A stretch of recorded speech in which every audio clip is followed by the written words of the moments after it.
Então, saúde todo o povo de Deus, com a graça e a paz do nosso Senhor Jesus. Estamos aqui ao vivo pelo nosso Facebook, pelo nosso Instagram e estamos aqui fazendo nossa gravação para o YouTube, para a glória de Deus. Você ainda que não está inscrito no meu canal é Hilton Brito, né? Eu sou o Bispo Hilton, você pode ir lá clicar Hilton Brito e lá você pode se inscrever aqui no canal do YouTube. Temos várias outras mensagens, vários outros estudos para a glória de Deus. E na manhã de hoje não vai ser diferente. Nós damos continuidade ao livro de João, o Evangelho de João, no capítulo 5, versículo 1, né? Nós vamos começar a falar sobre a autoridade de Cristo para a glória do Senhor Jesus. Gostou da mensagem? Vá lá, dê um like, um positivo, né, para a glória do Senhor Jesus. E não se esqueça de se inscrever no canal. Tem várias outras mensagens para a glória do Senhor. Amém? É bom que você, quando sair um novo vídeo, você vai recebendo aí as notificações através do seu YouTube. Amém? Então vamos lá. Deixar esse versículo aqui no capítulo número 5 de João, no versículo 24, quando diz: em verdade lhes digo, quem ouve a minha palavra e crer nela, quem me enviou tem a vida eterna. Não entra em juízo, mas passou da morte para a vida. Aleluia. Então, vamos aqui, né, falar hoje sobre que Jesus ele tem autoridade sobre a enfermidade, né? Ele nos ensina sobre isso. Ele tem autoridade sobre qualquer tipo de enfermidade. Vamos falar sobre a confiança que nós temos que ter em Jesus e submeter totalmente à autoridade de Jesus. Então vamos aprender um pouco mais sobre a autoridade de Jesus, o amor que ele tem para cada um de nós, né? A autoridade que ele tem sobre essas enfermidades, sobre as nossas vidas. Só Jesus, ele é capaz de fazer milagres sobre as nossas vidas. Amém?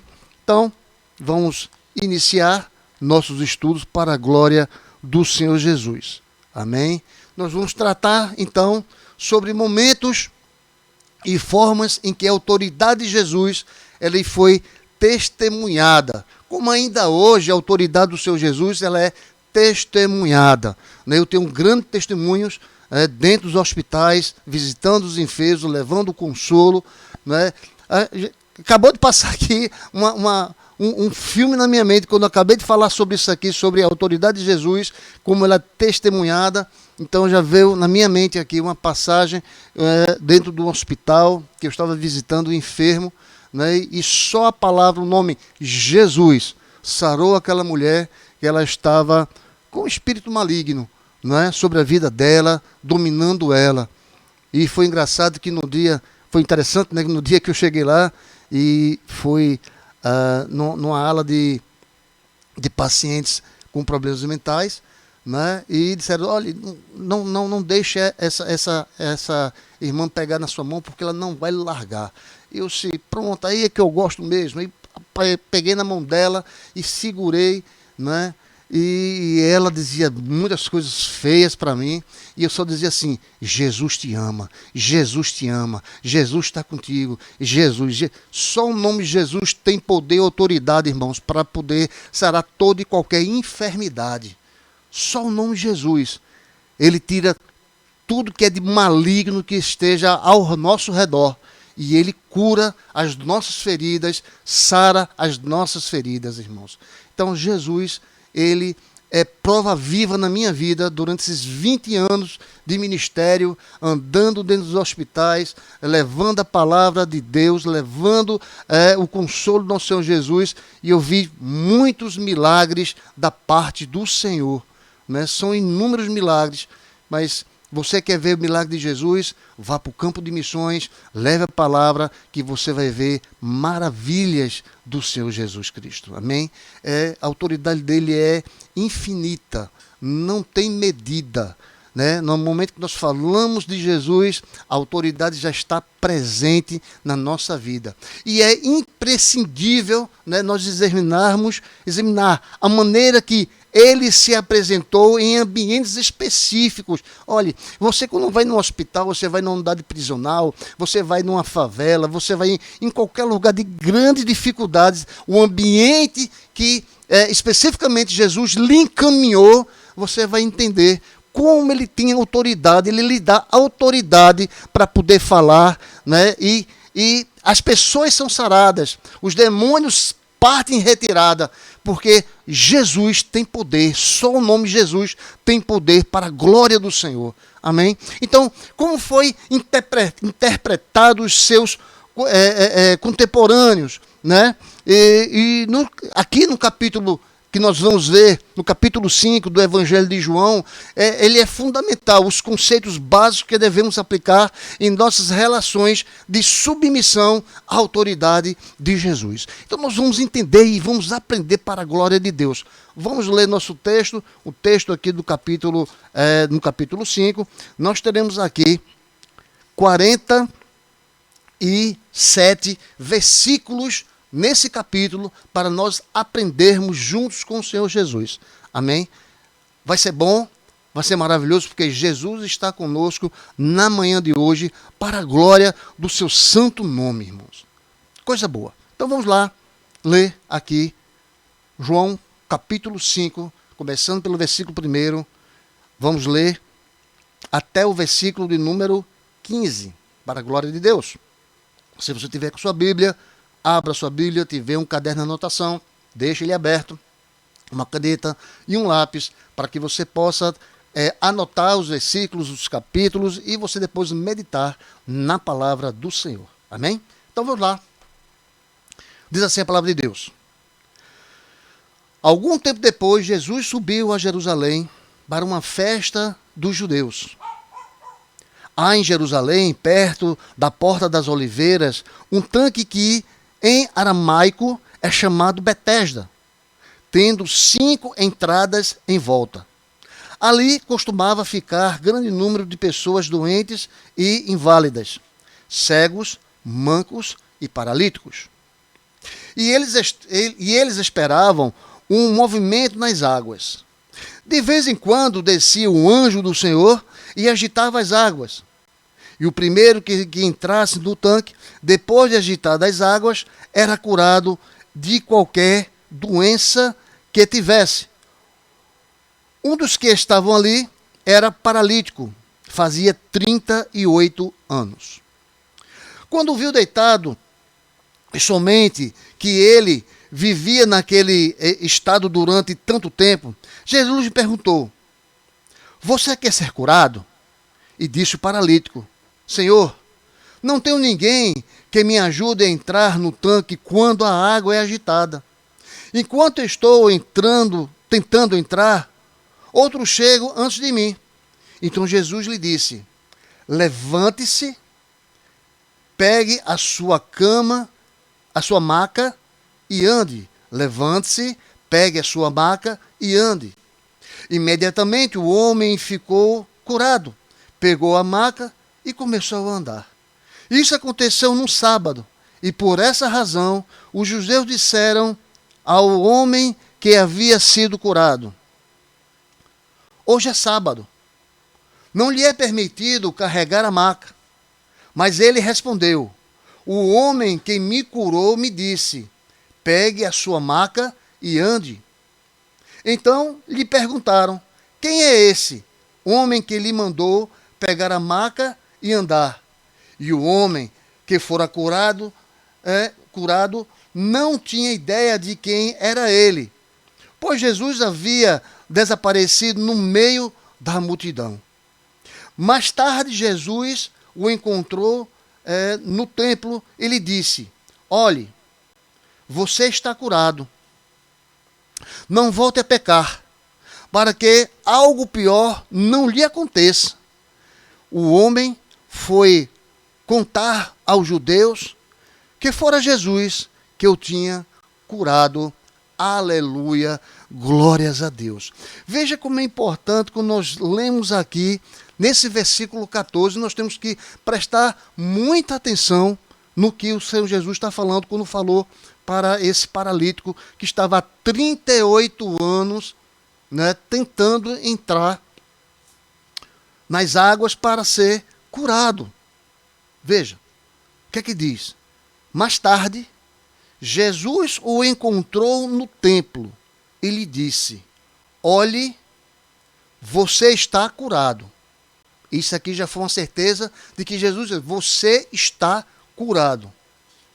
E ele completa: não volte a pecar, para que algo pior não lhe aconteça. Veja que isso aqui é uma advertência do Senhor Jesus. Quantas pessoas pedem para ser curados? Quantas pessoas procuram a Deus para ser curado? Quantas pessoas são curadas e dão as costas para o nosso Senhor? É isso que nós temos que entender a palavra de Deus. É isso que nós temos que entender, porque Deus é amor e Deus é graça. Mas existe uma balança da justiça sobre as nossas vidas. Quantas pessoas querem a bênção do abençoador, mas nem glorificar a ele, glorifica. Nem agradecer a ele, agradece. Então nós temos que prestar atenção nas coisas que o Senhor Jesus nos fala. Abrir nossos ouvidos, o nosso coração, a nossa mente, para tudo aquilo que Jesus está colocando na nossa vida. As pessoas querem a bênção, mas não querem saber do abençoador. Preste atenção em quem Jesus tem nos ensinado. Existe a balança da justiça. Ela tem que estar em equilíbrio. Não pode nem estar para cima de um lado nem para o outro. Ela tem que estar no equilíbrio. Amém, igreja? Então nós temos que entender isso do Senhor Jesus. Então, mais uma vez, Jesus subiu para Jerusalém por ocasião de uma festa, né? Jesus gostava de festa. E quando ocorreu algo singular em seu ministério, que nos ensina sobre a fé. Veja que em Jerusalém havia um tanque chamado Betesda, quando nós vimos aqui no versículo número 2, o tanque de Betesda, que atraiu muitos enfermos com desejo de serem curados. Mas no versículo 4 é registrado sobre a perspectiva do doente, relatando uma crença uma crença supersticiosa, que aquela água fazia milagres. Mas isso não significava que de fato aconteceria milagres ali. E ainda hoje podemos de muitas pessoas no Brasil que acreditam ser milagrosas vários lugares. E o que não passa de superstições do ser humano.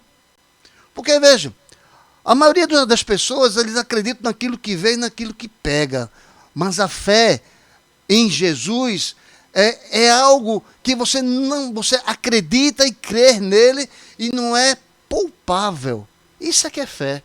E João estava apenas descrevendo um cenário que vigorava naquela época. Mas eu posso também trazer aquela época para a época de hoje. E não mudou muita coisa não, amados irmãos. Se você for em qualquer hospital e ver que as pessoas querem ser curadas, não é tão diferente não. E o fato é que depositava fé no lugar ou em coisas erradas e não em Cristo. Amém? Então, quantas vezes nós depositamos nossa fé em locais, em pessoas, em objetos que são coisas erradas para a nossa vida, mas nunca agradecemos ao nosso Senhor Jesus pela cura que foi derramada sobre a nossa vida. Nós acreditamos mais nas outras pessoas do que no nosso Senhor Jesus. Mas quando nós estamos no leito de dor, irmão, só pensamos na hora: Deus, me salva. Deus, me cura. Mas quando você é curado, quando você é sarado das suas enfermidades, a primeira coisa que você faz é virar as costas para o Senhor Jesus. Não dá a Ele toda a honra e toda a glória que pertence a Ele. Amados irmãos, eu me lembro, minha filha, ela hoje tem 21 anos. E ela era pequenininha, meu menino devia ter uns 14 anos, e ela tem uma diferença de 10 anos, né? Era 10, era 15 anos, ela tinha de 4 a 5 anos. E naquele dia, num determinado dia, e como sempre há discussões entre filhos, o meu filho maior, né, foi discutir com ela pequenininha. Né? Às vezes querendo o irmãozinho maior quer assim ter autoridade sobre a menorzinha. E ficar naquela discussãozinha, eu entrei no quarto e disse, sai minha filha, deixa eu conversar com o seu irmão. E eu fui conversar, mas naquele momento em que eu fui conversar, eu fui fechar a porta do quarto. E minha filha deixou a mão dela na dobradiça. Fechei a porta, ela gritou. Quando eu abri, o dedo dela tinha sido esmagado. Eu entrei em desespero. Veja que é um testemunho, estou falando da cura do Senhor Jesus. Eu era um novo convertido, não conhecia ainda o poder e a glória de Deus sobre as enfermidades. E eu saí desesperado para o hospital, levando a minha filha, minha esposa. Quando foi passar uma água, o dedo dela caiu, mas não me falou nada para eu não ficar super nervoso naquela época. Enrolou na toalha e nós fomos para o hospital. Quando eu chego lá no hospital, veio um cirurgião ortopédico. Veja como Deus é grande. Veio um cirurgião ortopédico e ele foi fazer a asepsia do dedo. Quando ele estava colocando, lavando com soro, o dedo dela cai. Que foi na primeira falange. E ali houve gritos, minha esposa gritou, minha menina gritou. E eu lá, irmãos, estava os 2 palmos do dedo dela, ele explicando com a ponta da agulha o que tinha acontecido. O rompimento de todos os vasos, o osso do dedo tinha sido dilacerado. Então muitas coisas aconteceram naquele dia. E a gente, naquele momento da agitação, nós não pensamos em Deus naquele momento.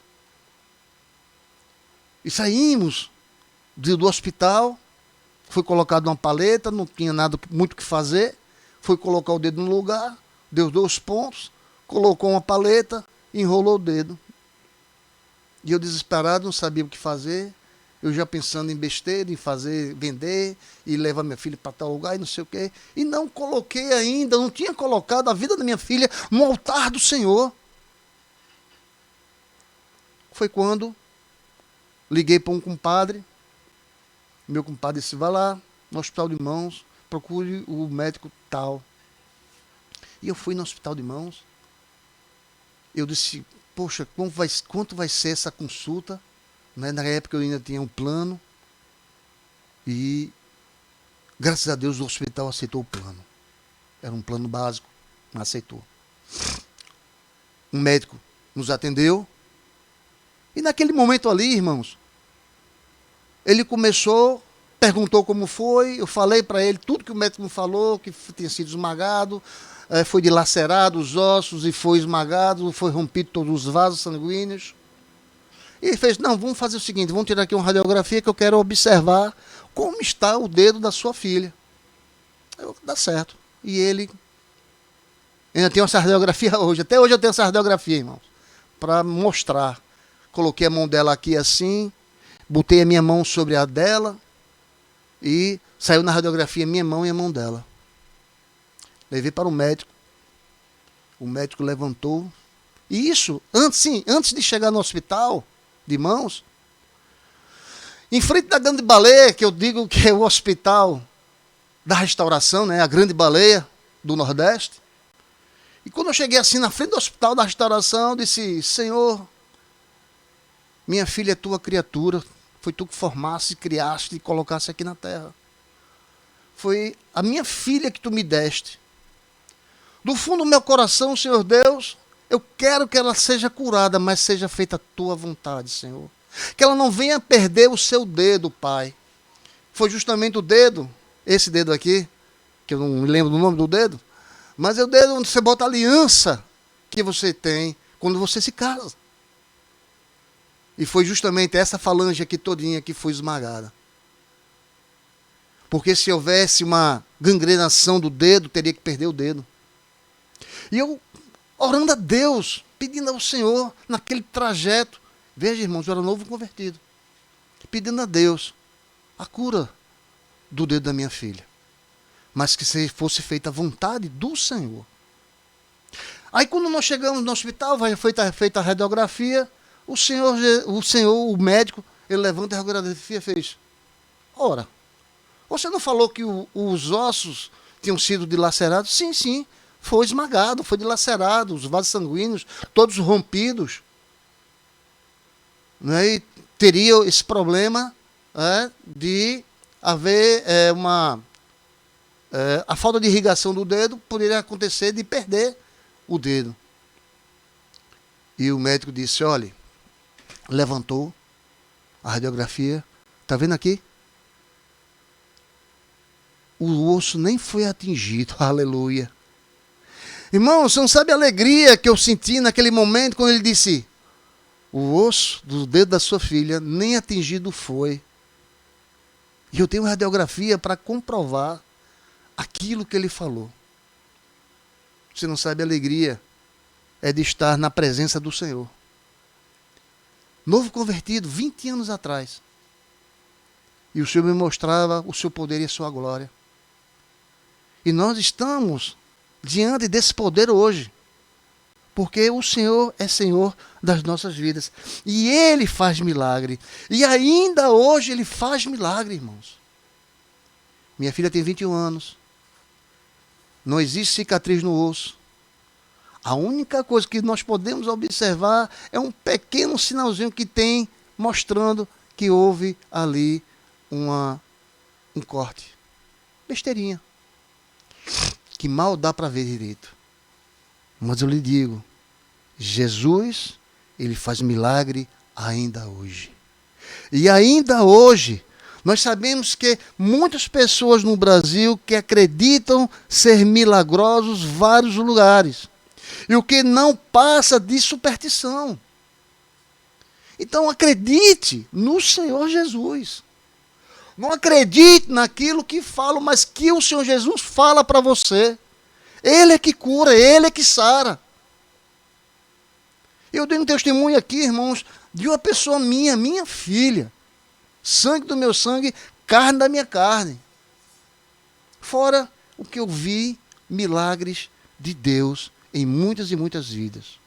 Mas o fato é que depositavam fé no lugar ou em coisas erradas. E não em Jesus. Porque Cristo é que nos salva, nos liberta e nos sara. E esse depoimento você tem que dar. Você tem que falar. Jesus, Ele tem compaixão da nossa vida. Ele tem compaixão. Veja. Como está lá no versículo 5, que certo homem, ele atraiu a atenção de Jesus. Eu acredito que naquele dia que eu cheguei de frente à Grande Baleia do Nordeste, o Hospital da Restauração, eu chamei a atenção de Jesus. Porque eu falei diretamente com o Senhor. E eu estava no carro, no volante. E o texto diz que há 38 anos, aquele indivíduo, ele não andava. E é impossível a vida, e era possível que a vida toda ele não andasse. O estado deplorável e crônico dele, ele despertou a compaixão de Jesus, que perguntou: você quer ser curado? Amém? Veja a compaixão de Jesus. E ele estava no tanque de Betesda, aquele paralítico durante 38 anos, tentando ser curado. Mas está colocando a fé, não era em Jesus, mas naquele lugar. naquela ocasião. E a resposta do enfermo sugere total dependência. E sugere também que os homens nunca agiam misericordiosamente naquele lugar. E era cada um por si. Porque durante esses 38 anos ele não conseguia mergulhar. E toda vez que ele ia mergulhar, alguém entrava na frente dele. E ele dizia que o cara era curado. E os próprios enfermos eram incapazes de ajudar uns aos outros. E a fala de Jesus é uma declaração de compaixão por alguém marginalizado e dependente. Quantas vezes nós levamos essa palavra de compaixão a alguém?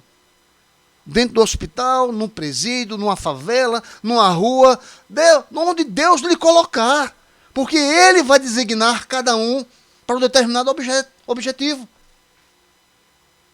Essa compaixão não vem de nós, irmãos, porque nós somos errados. Nós temos um coração duro, mas Jesus, Ele derrama compaixão na vida de todos os irmãos. E Ele nos usa para a glória dEle, para que todos sejam salvos, todos sejam curados para a glória dEle. É dEle a glória, não é a minha glória, não é a tua glória, mas é a glória do Senhor. E Jesus, Ele tem poder para isso. Jesus, Ele derrama a graça sobre nós. E o poder dEle nos cura de toda e qualquer enfermidade. E o texto aqui revela que Jesus, Ele dirigiu ao homem e deu a ordem. Levanta-se, pegue o seu leito e anda. Ou pega a sua cama e anda. Levanta. Tem força. E isso que Ele nos faz. Eu me lembro recentemente agora, em novembro de 2020, quando eu estava na UTI, na Covid. Perdi meu pai em 4 de agosto de 2020. E em novembro eu estava internado na UTI. E quando eu cheguei no hospital, irmãos, a minha mente ela não estava voltada para Cristo, não estava, parecia que estava sem nada na minha mente. Mas na madrugada, às 2 para as 3 da manhã, a ficha cai. E ali eu começo a orar a Deus, buscar a presença do Senhor Jesus, porque todos os meus pedidos durante esse tempo todo do Evangelho, eu nunca pedia nada para mim, mas sempre para as outras pessoas. Mas nesse dia, nesse momento, eu pedi ao Senhor por mim, pela minha família. E o Senhor Jesus, Ele mudou o quadro, irmãos, da minha vida. Naquela madrugada, a oxigenação começou a voltar, que eu estava com o pulmão quase que 50% dominado pela infecção pulmonar. Mas naquele momento ali, Deus começou a dar uma sobrevida na minha vida. Eu comecei a respirar melhor. Eu comecei a me tratar melhor. E saí de volume 12 para volume 6 durante esses 3 dias em UTI. E naquele momento que, quando chegou numa quarta-feira, que eu fui internado numa segunda, na UTI, muito cedo, 6 da manhã, 6 e pouco da manhã, eu passei na emergência, né, de um dia para o outro, na emergência.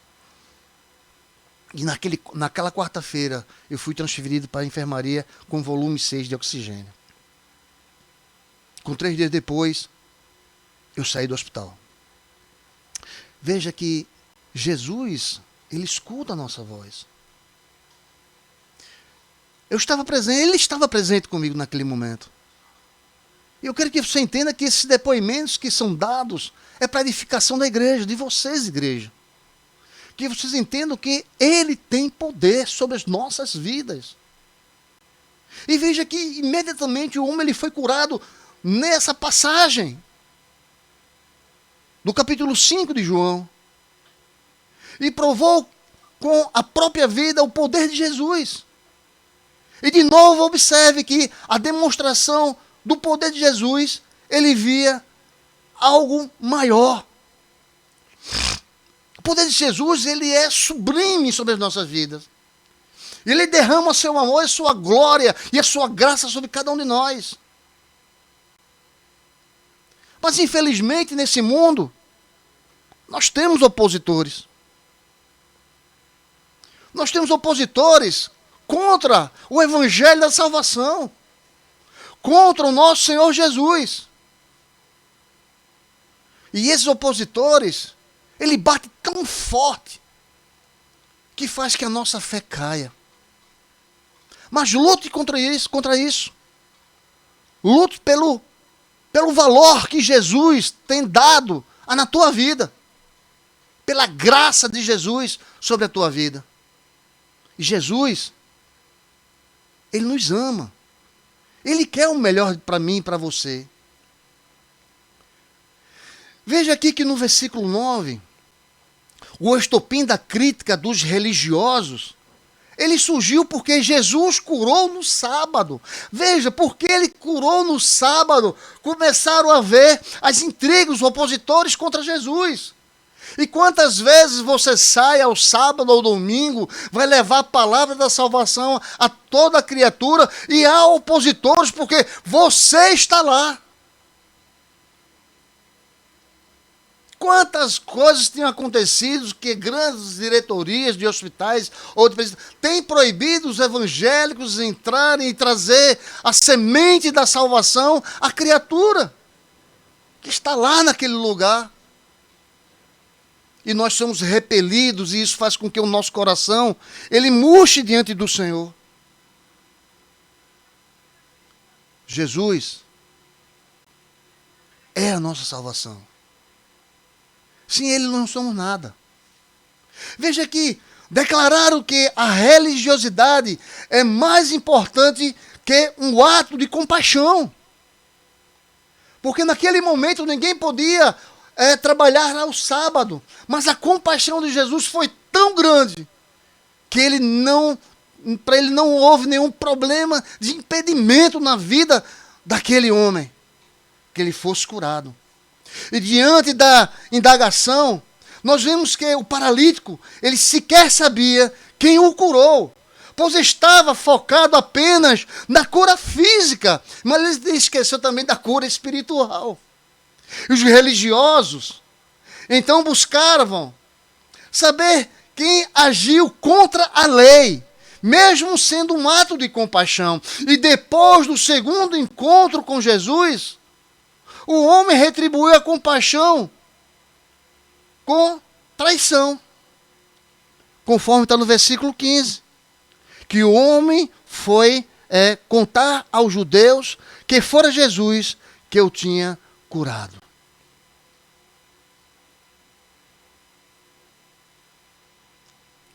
Veja.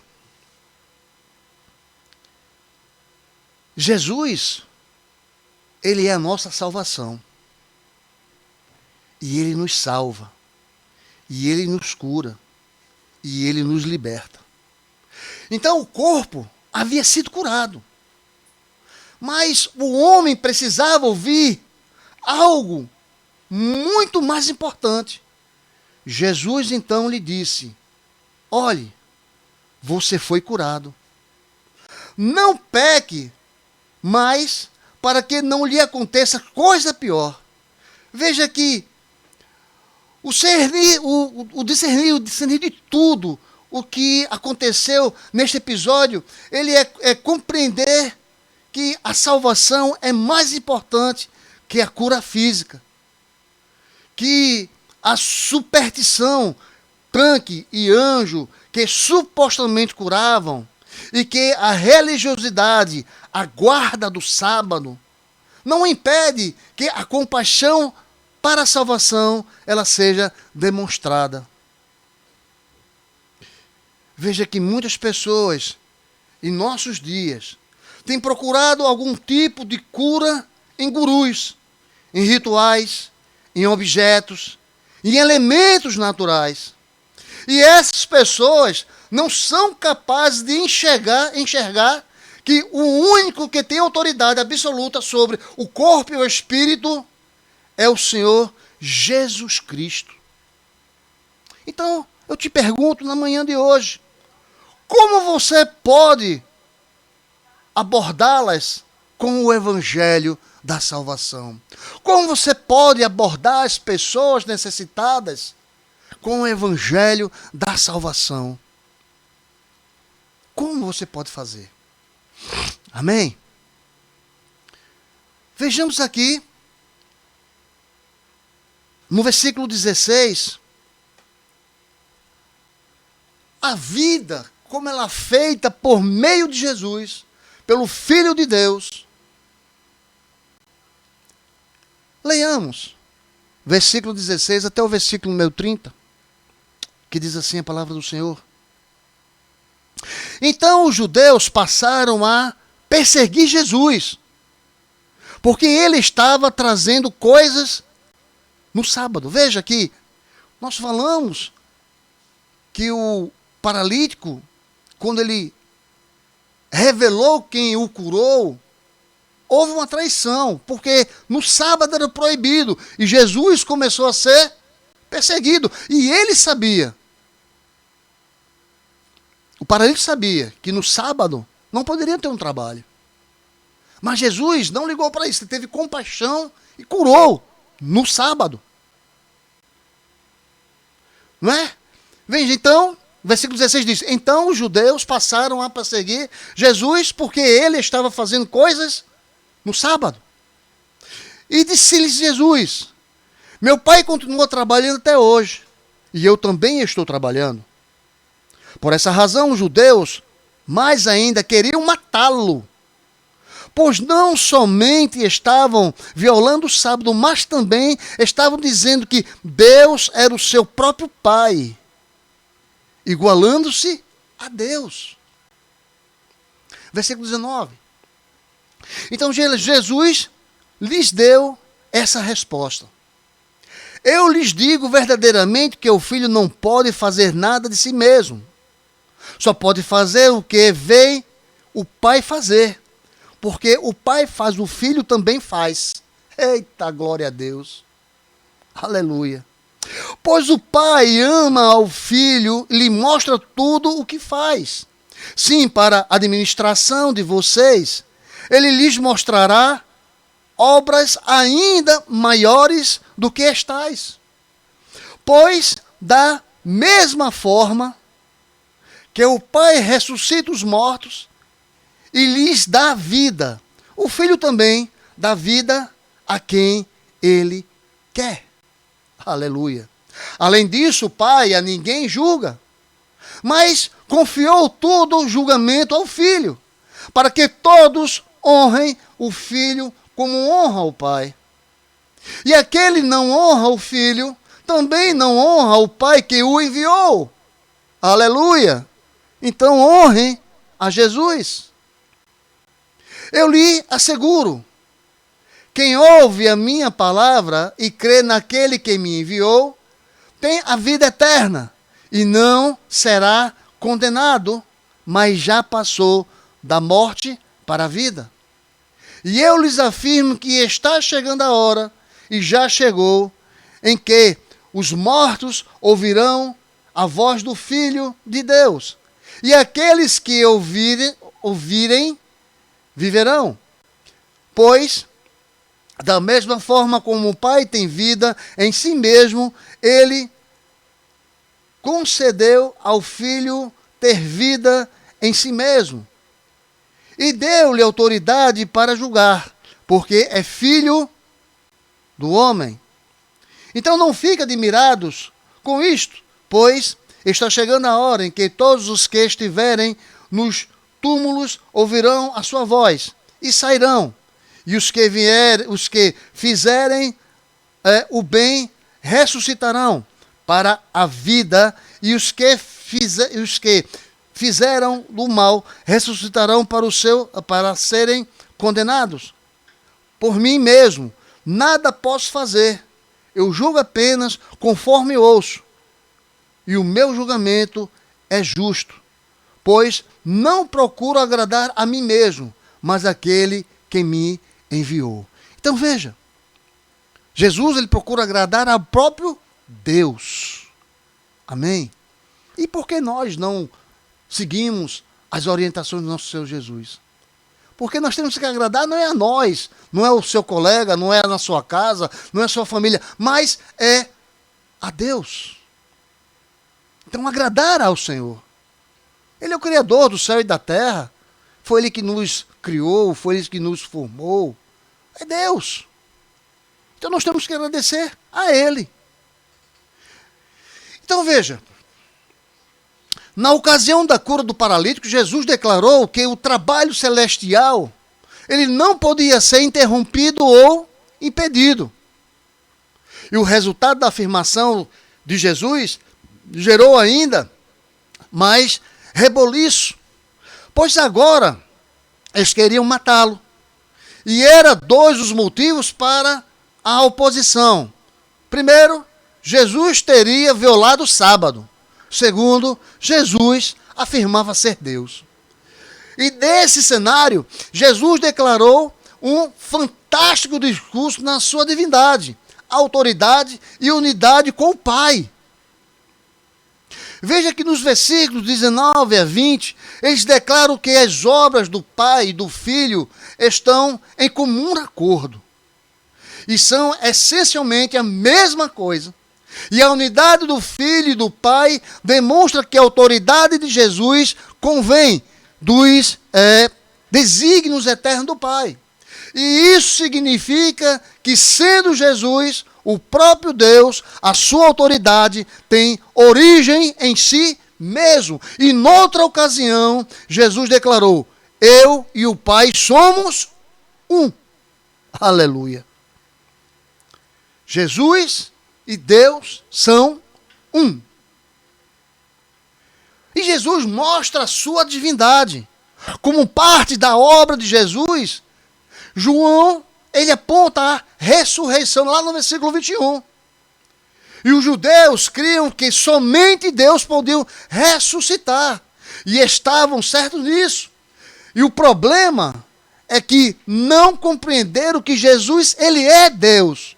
Portanto, ele podia ressuscitar e dar vida. E Jesus mesmo disse que vivifica aqueles a quem quer.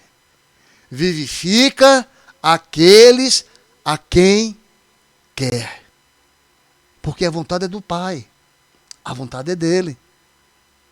E é por isso que nós temos que entregar a nossa vida e daquele que nós amamos a Deus. Faça conforme a sua vontade. E é isso que nós temos que entender. E ele tem total autoridade, porque Deus sempre foi reconhecido como o juiz de toda a terra. Conforme nós podemos ver lá em Gênesis, no capítulo 18, versículo 25. E logo a sua divindade, Jesus também, ele tinha autoridade para julgar. E eis a razão para que Jesus seja sempre honrado. Pois seu julgamento ele é sempre justo. Desonrar o filho é desonrar o pai. E é também não conhecer a sua autoridade como juiz de todas as coisas. E nós temos que entender. Quando eu não glorifico a Jesus, não glorifica a Deus. Quando eu não glorifico a Deus, eu não glorifico a Jesus. Nós temos que aprender. Nós temos que entender. Porque João ele explica a doutrina da vida eterna à luz dos tópicos da ressurreição e do juízo. Que é pela fé em Cristo, o homem recebe a vida eterna e muda a sua realidade espiritual. É pela fé em Jesus. É pela fé em Cristo. Que tudo muda na nossa vida. Então Jesus faz referência a dois tempos. Vem a honra e já chegou. Então já chegou, ela é referência à vida em relação à morte espiritual. E vem a honra, é uma referência à ressurreição. E em Cristo habita a vida pois ele é quem doa a vida. E eis a razão de termos visto antes que o julgamento de Cristo, ele é justo. Então, por causa da sua unidade com Deus, Jesus viveu para o Pai, viveu com o Pai, e queria ele vivesse. Por causa da nossa identificação com Jesus, nós devemos honrá-lo e viver como ele quer.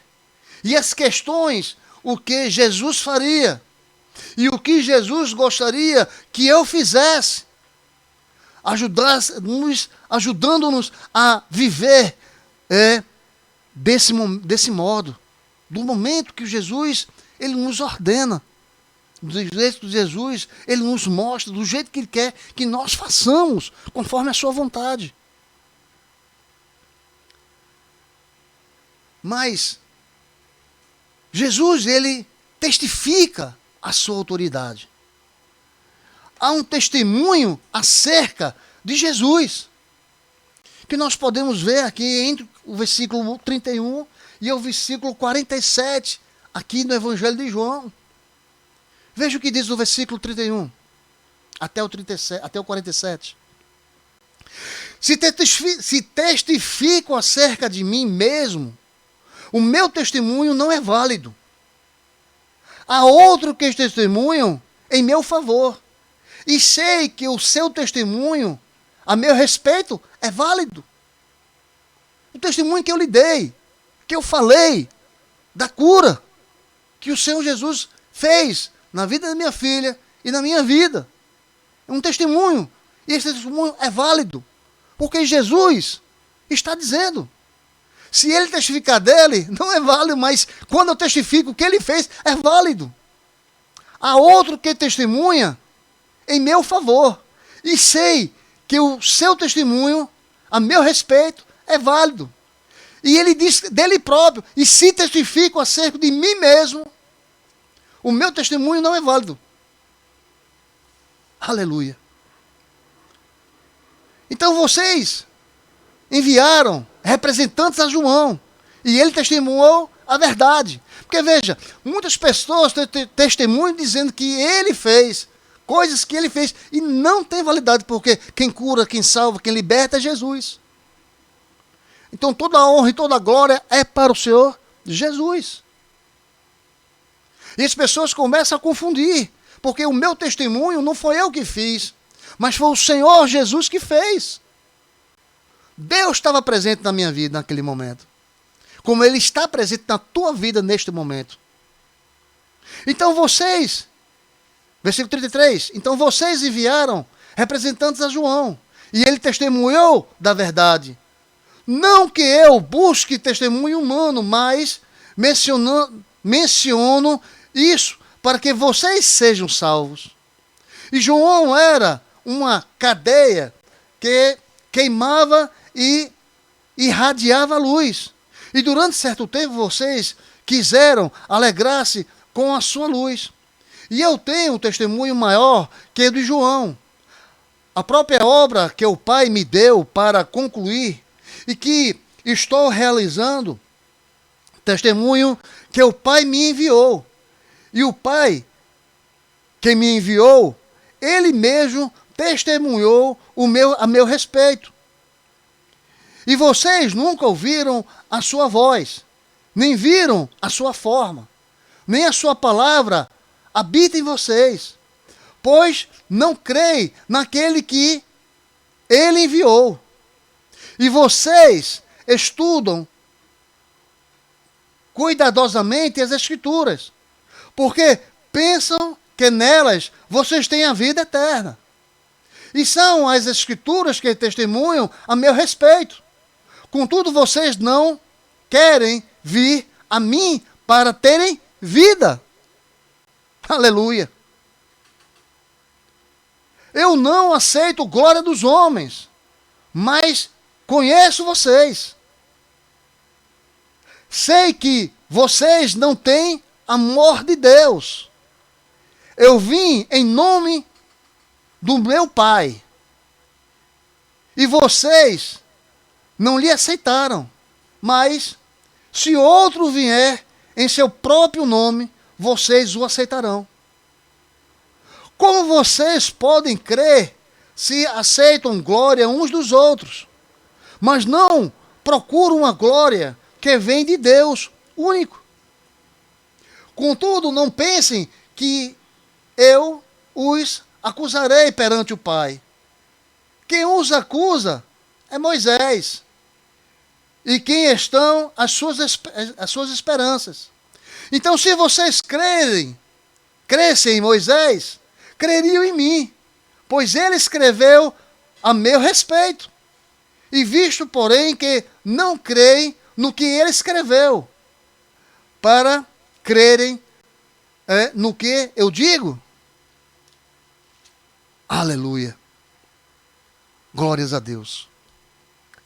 Então, testificar significa dar testemunho de autoridade, irmãos. E nessa sessão, nesse contexto que nós vimos, nós aprendemos sobre a autoridade messiânica ou a divindade de Jesus a partir do testemunho dele mesmo. E 4 testemunhos em favor de Cristo. Então, na lei judaica, o testemunho em prol de si mesmo não tem valor, conforme está no versículo 31.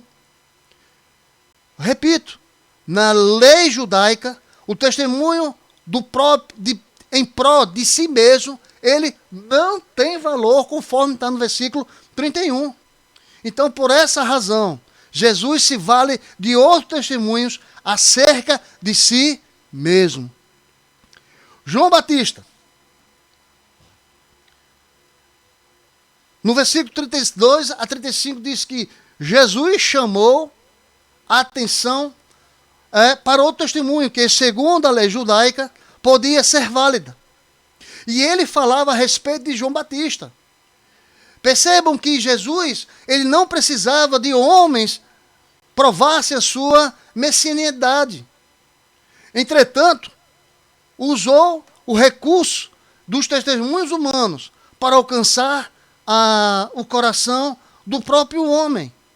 E João Batista, ele é figurado como candeia e o agente que permitia a irradiação da luz, e a luz é Cristo.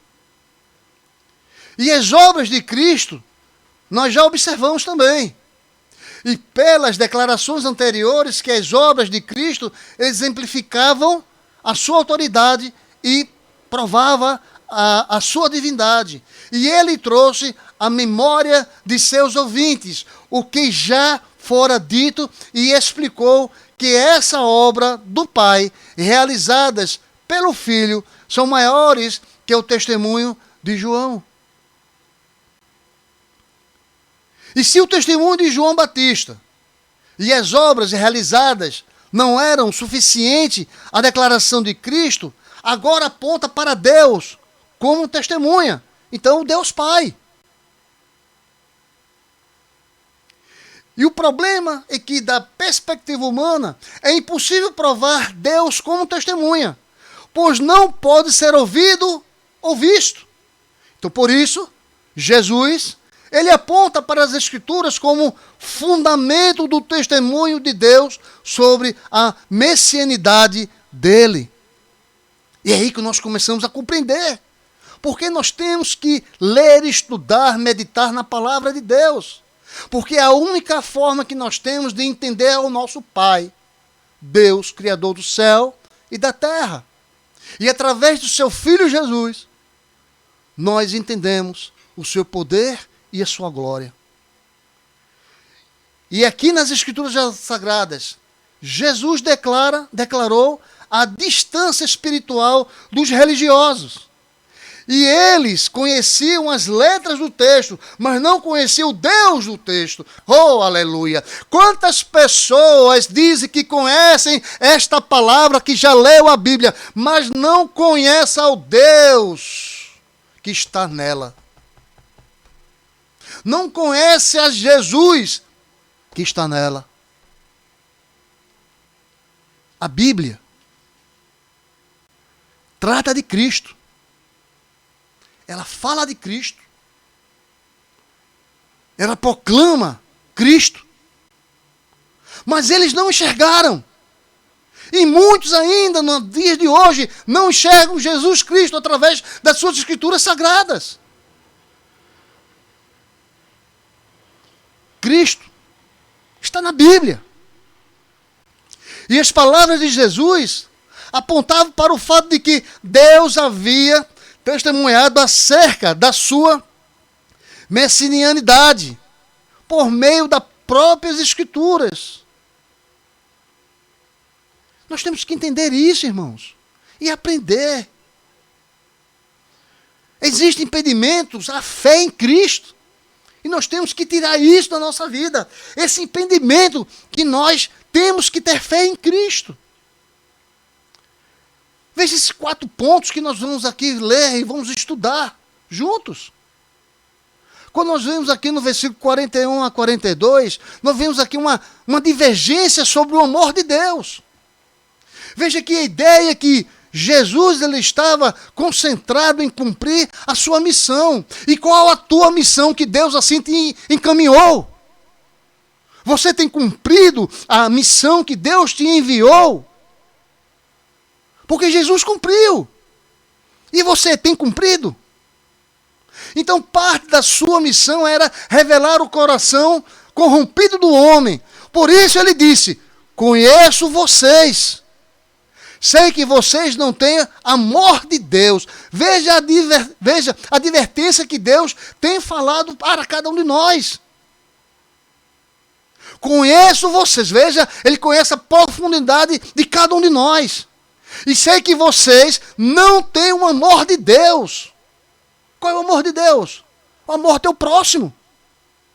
Nós temos que ter esse amor, irmãos. Temos que entender isso. Nós temos que... Existe uma descrença na palavra de Deus. Existem dúvidas da palavra de Deus.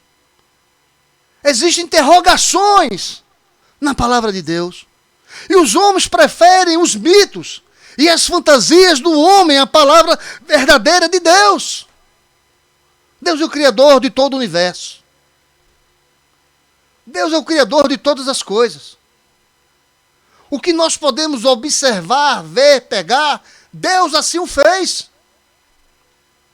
Um prédio não pode ser construído se Deus não lhe deu a mão, os pés, o corpo, a mente, a inteligência. Quem deu? Deus. Quem deu as árvores? Deus. E os animais? E os peixes? E as árvores? E tudo que você vê e pega? Deus. É Deus que faz, irmãos. Não é o homem. O homem destrói. O homem destrói a camada de ozônio.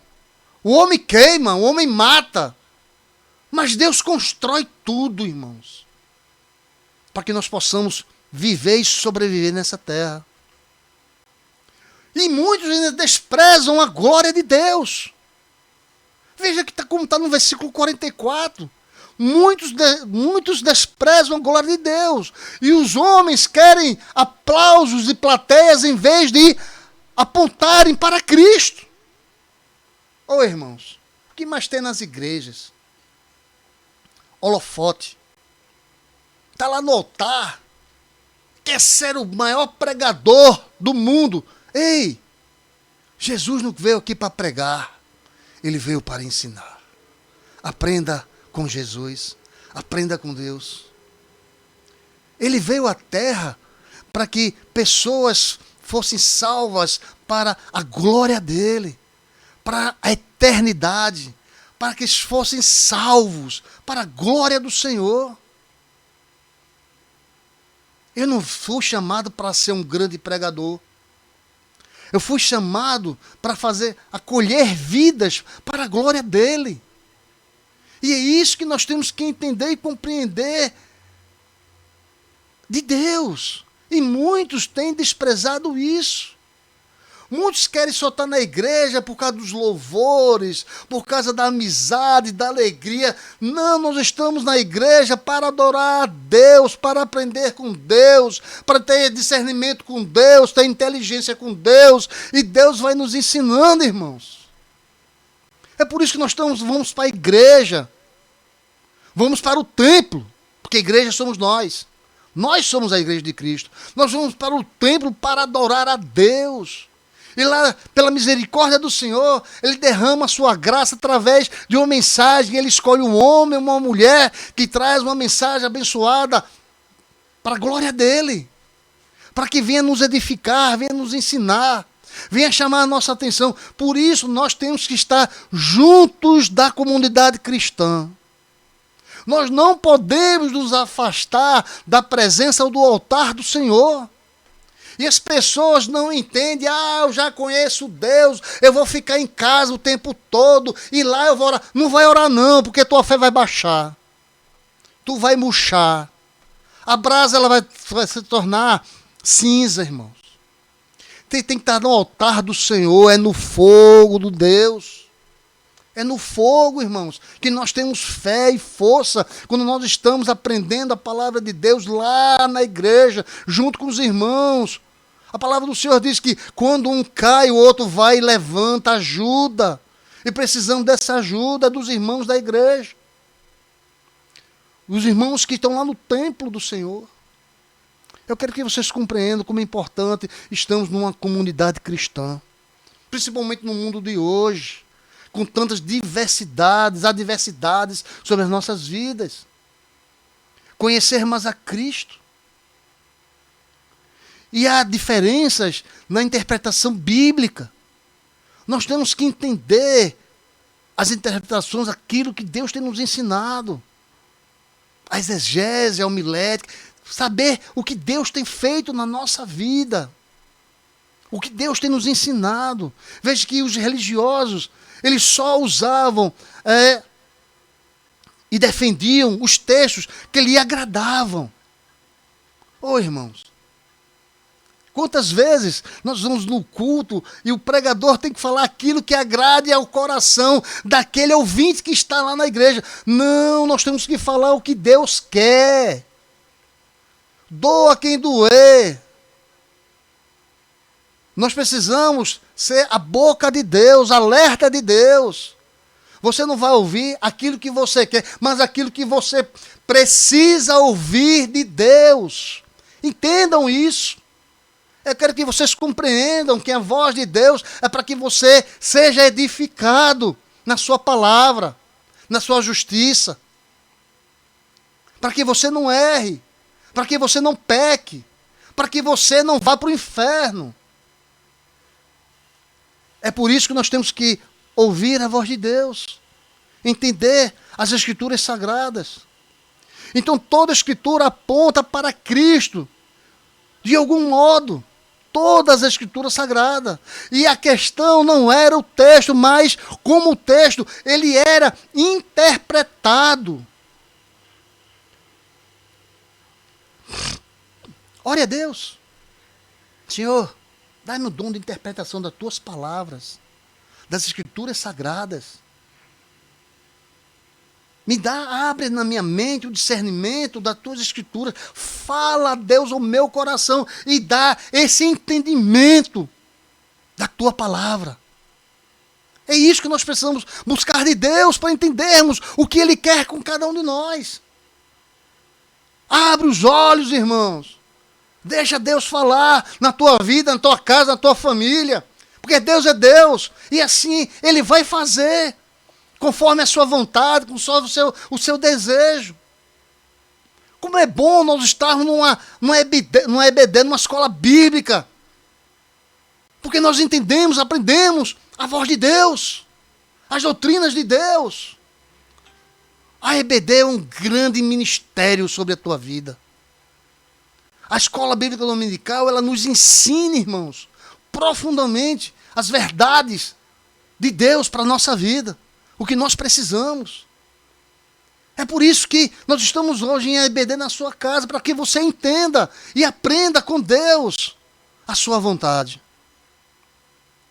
Deus é Deus. E nós precisamos ouvi-lo cada vez mais. Veja que ainda hoje nós vemos pessoas que usam desse impedimento para não dar ouvidos ao Evangelho, ou para endurecer o coração às verdades de Deus. E não são poucos não, irmãos. São muitos. Eu quero que você entenda que para você e para a glória eterna há um funil. Vai diminuindo cada vez mais. Mas para a perdição, para o inferno, é largo. O caminho não é estreito não, irmão. É largo. É aberto. E o diabo está lá doido para pegar a tua alma. A sua e toda a sua família.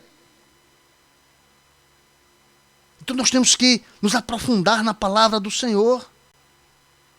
Ser santo como Ele é santo. Separado. Prontos para ouvir a voz do Senhor. Prontos para ensinar o que Deus tem nos ensinado.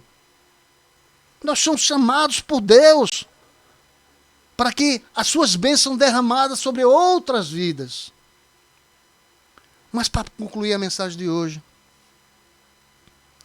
que nesse estudo de hoje, solidificou ainda mais a fé cristã na plena autoridade de Jesus Cristo. Que o modelo de cura do paralítico, assim como os testemunhos declarados, sirvam de diretório para que cada um de nós se mantenha submissos à ordem de Jesus Cristo. E não cometemos erros dos religiosos do primeiro século, que não reconheceram a autoridade de Jesus Cristo. Ele tem toda autoridade. Só o seu nome tem autoridade na terra. Só o nome Jesus tem autoridade. Amém, igreja? Oremos a Deus. Oremos ao nosso Senhor. Pai amado, Pai querido, nós aqui diante da tua soberania e autoridade, nós te agradecemos pela tua palavra, pela tua autoridade sobre as nossas vidas, Senhor. Obrigado, Deus, porque sem o Senhor nós não somos nada e nós vamos andar para lugar nenhum. Cremos na tua palavra, cremos no teu poder, na tua autoridade. Esteja sempre conosco para a honra do teu santo e eterno nome, em nome do Senhor Jesus. Me dás-nos paz, paz na nossa casa, paz na nossa igreja, paz no nosso trabalho. E que nessa semana que vem, Senhor Deus, nós tenhamos vitórias em nome do Senhor Jesus. É assim nós te pedimos e te agradecemos. Amém. Amém, igreja? Então esteja sempre conosco na nossa EBD em sua casa. E se você ainda não é inscrito no meu canal, Hilton Brito, tem muitas mensagens lá no YouTube que estão gravadas para a glória do Senhor.